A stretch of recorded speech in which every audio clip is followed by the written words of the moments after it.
Hi friends, welcome back to పట్టి kitchen. ఈరోజు మన కిచెన్లో చేపల పులుసు. చేపల పులుసు అంటే పెద్దగా చాలామంది ఇష్టపడరు ఫ్రెండ్స్. వాళ్ళ కోసం అయితే నేను సింపుల్గా టేస్టీగా అద్భుతంగా తయారు చేయాలని ఈ కర్రీని ప్రిపేర్ చేశాను. ఈ చేపల పులుసుని ఒక్కసారి ఇలా ప్రిపేర్ చేసినట్లయితే ఇష్టం లేని వాళ్ళు కూడా మళ్ళీ మళ్ళీ పెట్టించుకొని మరీ తింటారండి. అంత బాగుంటుంది. మనం తెలంగాణ స్టైల్లో ఒకసారి చేపల పులుసు ఎలా పెడతారో ఈ వీడియోలో చూసేద్దాము.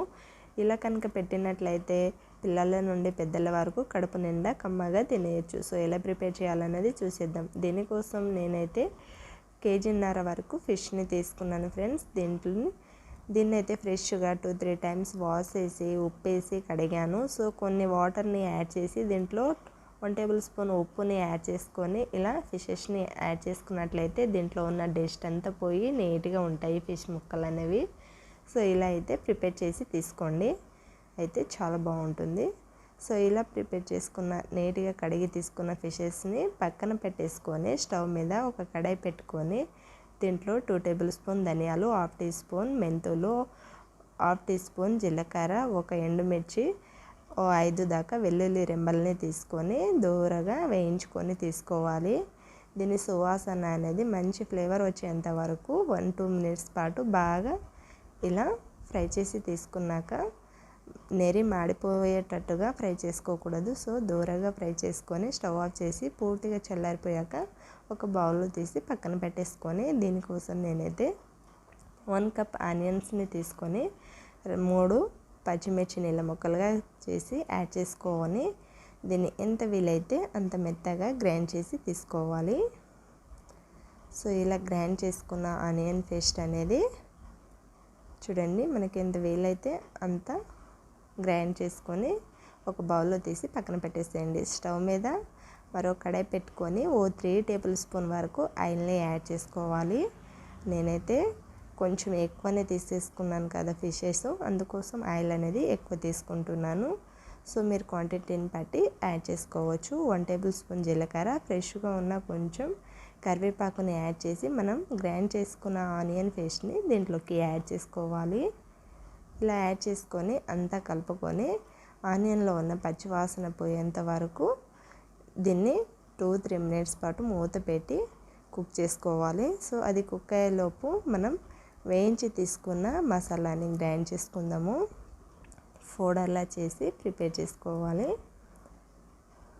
సో దీన్ని మూత పెట్టి ఇలా మనకి ఎంత వీలైతే అంత మెత్తగా గ్రైండ్ చేసి పౌడర్లా చేసి ఒక బౌల్లో పెట్టి పక్కన పెట్టేసేయండి. సో ఇలా పెట్టేసుకున్నాక మనం యాడ్ చేసుకున్న ఆనియన్ పేస్ట్ అనేది చూడండి చాలా బాగా కుక్ అయిపోయింది. సో ఇలా కుక్ అయిపోయాక దీంట్లో 1 లేదా 2 పండుటి టమాటోస్ని ఇలా సన్నగా కట్ చేసి యాడ్ చేసుకోవాలి. ఇలా టమాటోస్ని యాడ్ చేసుకొని అంతా ఒకసారి కలుపుకొని తీసుకోవాలి.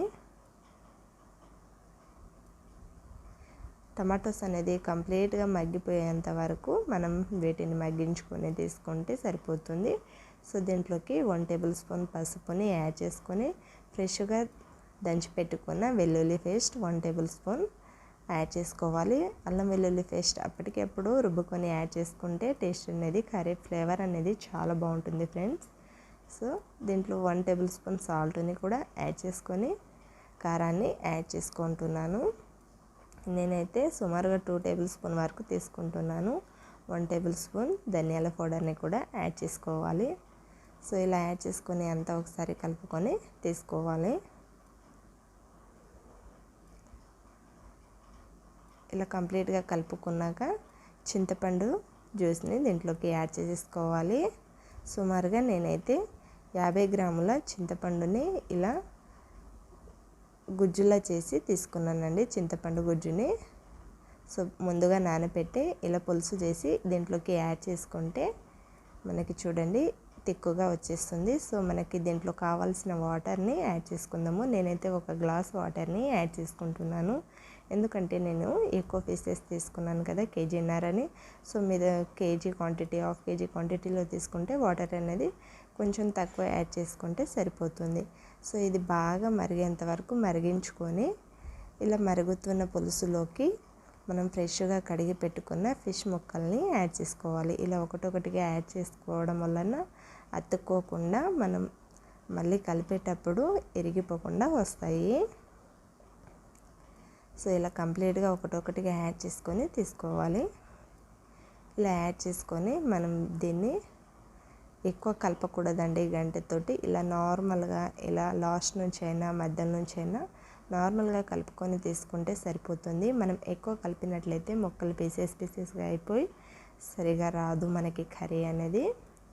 సో దీన్ని 5 మినిట్స్ పాటు బాగా కుక్ చేసుకున్నాక మనం గ్రైండ్ చేసుకున్న పేస్ట్ని దీంట్లో 2 టేబుల్ స్పూన్ వరకు కొత్తిమీర ఆకుల్ని కూడా యాడ్ చేసుకోండి.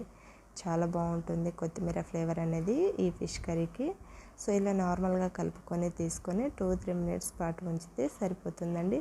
సో మనకి దీంట్లో సాల్ట్ టేస్ట్కి తగ్గట్టుగా సరిపోయిందా లేదా అనేది చూసుకోండి. నాకైతే కొంచెం తక్కువగా అనిపించింది, అందుకే నేను కొంచెం యాడ్ చేసుకొని కలుపుకొని తీసుకుంటున్నాను. ఎక్కువ కలుపుకోకూడదు. సో దీని మీద ఆయిల్ అనేది సపరేట్ అయ్యి గ్రేవీ అనేది ఇలా కంప్లీట్గా బయటకు వచ్చేంత వరకు కుక్ చేసుకోవాలి. చూడండి, మనం స్టవ్ ఆఫ్ చేసి దీన్ని మూత పెట్టి 5 మినిట్స్ పాటు ఇలాగే వదిలేస్తే మనకి ఎంతో రుచికరమైన చేపల పులుసు రెడీ అయిపోయింది ఫ్రెండ్స్. మన తెలంగాణ స్టైల్లో సింపుల్గా టేస్టీగా చేపల పులుసు అంటే ఇష్టపడని వాళ్ళు కూడా ఇలా చేసి పెట్టండి.